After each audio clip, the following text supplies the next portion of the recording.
On a fait 100 000 euros de chiffre d'affaires en 2024. Je compte bien faire x10 dans les prochaines années et je vais t'expliquer comment. Alors reste bien jusqu'à la fin de cette vidéo. Bonjour à tous, je m'appelle Arthur Valton, je suis brand designer et bienvenue dans le jour 507 de ma série Branding Public. Alors le principe de la série, c'est que je vous explique un petit peu toute l'évolution de ma boîte ou de mes boîtes.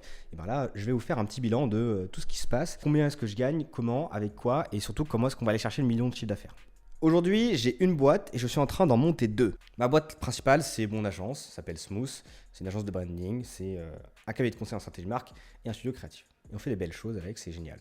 On est très content. Deuxième boîte, c'est un SaaS que je suis en train de lancer avec un mec que vous connaissez. On est en bêta, donc pour l'instant, l'alpha n'est pas encore sorti et la bêta reste secrète. Mais quand ça sort, ça va faire pas mal de cash. Et la troisième boîte, c'est une plantation de bambou, une bambouserie pour les gens qui connaissent. Et voilà, on plante des bambous et on les revend.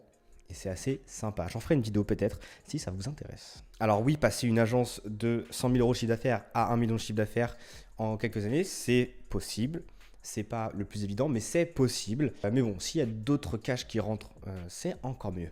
Les bambous, eux, ils vont pas me ramener de l'argent tout de suite. C'est, on va dire, un investissement à long terme. Par contre, le SaaS, c'est exponentiel. C'est-à-dire que plus il fait d'argent, plus il fait d'argent. Parce que théoriquement, le service est bien et donc les gens achètent. Alors, stratégie pour pouvoir gagner de l'argent tout en dupliquant les activités, il faut faire toujours la même chose. Il faut maximiser sa compétence. Et moi, je fais du branding dans mon agence pour mes clients et je fais du branding pour mes autres boîtes et je fais que du branding. Comme ça, je deviens le meilleur en branding et je fais du branding partout. N'ayez pas peur d'être minoritaire sur des business quand vous avez un business à vous. Et ce qui est vachement bien, c'est que l'IA arrive. Et moi, je me considère comme une personne de goût et une personne de goût dans un monde où l'intelligence artificielle produit des visuels en boucle, c'est très bien parce que je peux juger les visuels de l'IA et donc proposer un jugement qui fait que je deviens intéressant. Donc au final, mes boîtes, c'est un petit peu comme si c'était mes clients. Donc je fais tout le temps la même chose. Pour aller chercher le million, c'est facile. On développe les process en interne, on développe l'agence à fond, on augmente ses prix et puis on peut aller prendre des parts dans des petits business comme ça pour choper des dividendes. Et donc théoriquement, si on reste sur cette courbe, on devrait atteindre très rapidement le million de chiffre d'affaires. C'était Arthur Valton et travaillez bien.